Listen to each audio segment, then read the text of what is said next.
السلام علیکم دوستو، ہم آپ کے لیے ایک بہت ہی پیارا بیان لے کر آئے ہیں جس میں یہ بتایا گیا ہے کہ کبھی بھی کسی کو دکھی نہیں ہونا چاہیے۔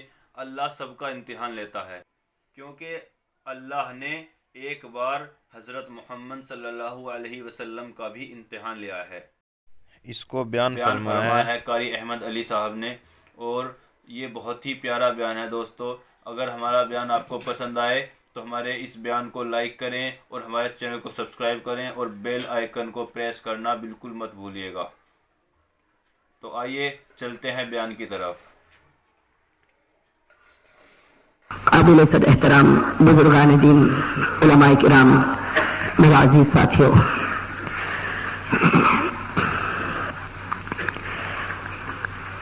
مسند احمد کی ایک روایت ہے، حدیث کی ایک کتاب ہے جس کا نام ہے مسند احمد۔ اس کتاب کے اندر ایک روایت موجود ہے، اور یہ روایت میں آپ کے سامنے اس لیے بتاتا ہوں کہ روزانہ ایک ہی بات چلتی ہے کہ اللہ ہمارے دل میں نبی صلی اللہ علیہ وسلم کی سچی محبت پیدا فرمائے۔ اللہ کرے کہ رمضان ختم ہونے سے پہلے پہلے یہ دنیا کی ساری لذتیں ختم ہو جائے اور نبی صلی اللہ علیہ وسلم کی سچی محبت ہم سب کے دل میں بس جائے۔ صحابہ کرام کے دل میں ہمارے نبی صلی اللہ علیہ وسلم کی محبت کا طوفان تھا۔ ایک روایت ہے کہ ایک مرتبہ ایک صحابی حضرت علی رضی اللہ تعالی عنہ کے پاس آئے اور آ کر پوچھا کہ حضور صلی اللہ علیہ وسلم کے اخلاق کیسے تھے۔ ایک صحابی نے حضرت علی رضی اللہ تعالی عنہ سے پوچھا کیف کان اخلاق رسول اللہ صلی اللہ علیہ وسلم، کہ حضور صلی اللہ علیہ وسلم کے اخلاق اور ان کی خصوصیات اور ان کی صفات کیا تھی۔ حضرت علی رضی اللہ تعالی عنہ نے اس شخص سے کہا کہ تم ذرا مجھے دنیا کی نعمتیں گناؤ۔ اب وہ شخص حیران ہو گیا کہ میں پوچھ رہا ہوں کہ اللہ کے رسول کے اخلاق کیسے تھے، اللہ کے رسول کی خصوصیت کیا تھی، اللہ کے رسول کی صفت کیا تھی، اور حضرت علی کہہ رہے کہ تم پر دنیا کی جتنی نعمتیں اتری ہے اس کو گنانا شروع کرو۔ اب وہ صحابی حیران ہو گئے، لیکن حضرت علی کا حکم تھا تو اب گنانا شروع کیا کہ اللہ نے مجھے مسلمان بنایا، اللہ نے یہ چاند کو پیدا کیا، اللہ نے سورج کو پیدا کیا، نہ جانے دنیا کی کتنی نعمتیں گنایا۔ اس کے بعد حضرت علی نے کہا کہ بھائی پوری ہو گئی نعمت؟ تو کہنے لگا نہیں، ابھی تو بہت باقی ہے۔ حضرت علی رضی اللہ تعالیٰ عنہ نے بڑا پیارا جواب دیا کہ یہ دنیا کی جو نعمت ہے اس کے بارے میں قرآن کریم کہتا ہے قل متاع الدنیا قلیل۔ قرآن کریم کہتا قل متاع الدنیا قلیل، کہ دنیا کی نعمتیں بہت کم ہیں۔ حضرت علی فرماتے ہیں کہ دنیا کی نعمتیں جو کم ہیں اس کو تو گنا نہیں سکتا، حالانکہ اللہ نے میرے نبی کے بارے میں فرمایا وَإِنَّكَ لَعَلَىٰ خُلُقٍ عَظِيمٍ، تو میں عظیم کو کیسے گنا پاؤں گا؟ جب تو قلیل کو نہیں گنا سکا تو دنیا کی کچھ نعمتوں کو نہ گنا سکا تو میں میرے نبی کے ان اخلاق کو اور ان خصوصیات کو کیسے بیان کروں گا جس کے بارے میں خود اللہ فرماتے ہیں خلق عظیم، کہ بڑے بڑے اور اونچے اونچے اخلاق تھے۔ تو میرے بھائیوں، یہ بات بالکل سچ ہے کہ دنیا کا کتنا ہی بڑا مصنف ہو یا دنیا کا کتنا ہی بڑا مقرر ہو، لیکن ہمارے نبی کے حق کو ادا نہیں کر سکتا، نہ زبان کے ذریعے ادا کر سکتا اور نہ اپنی قلم کے ذریعے سے ادا کر سکتا ہے۔ ہمارے نبی صلی اللہ علیہ وسلم اپنی مثال آپ تھے۔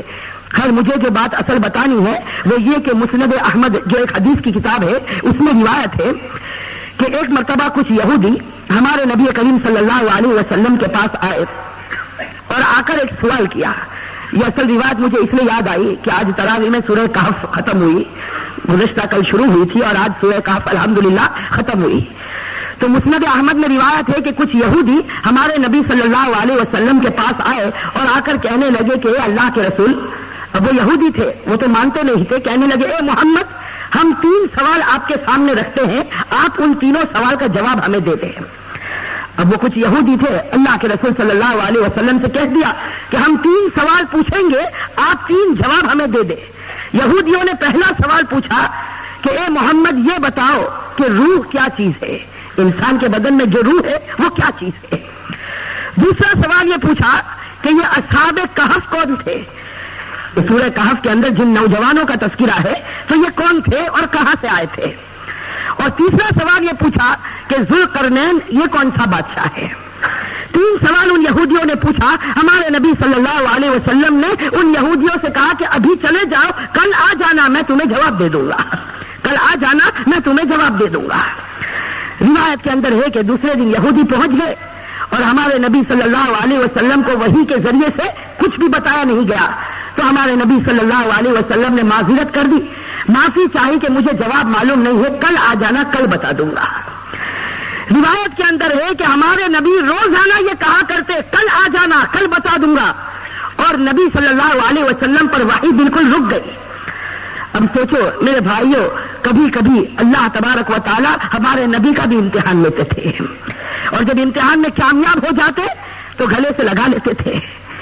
تو اللہ تبارک و تعالیٰ نے 2 دن ہو گئے، 3 دن ہو گئے، کوئی جواب نہیں آتا، نہ وحی آتی، نہ جبرائیل آتے، اور نہ کسی طریقے سے ہمارے نبی کو الہام ہوتا۔ روزانہ یہودی آ کر یہی 3 سوال پوچھتے کہ روح کیا ہے، اصحاب کہف کے نوجوان کون ہیں، اور تیسرا سوال پوچھتے کہ یہ ذوالقرنین کون سا بادشاہ ہے۔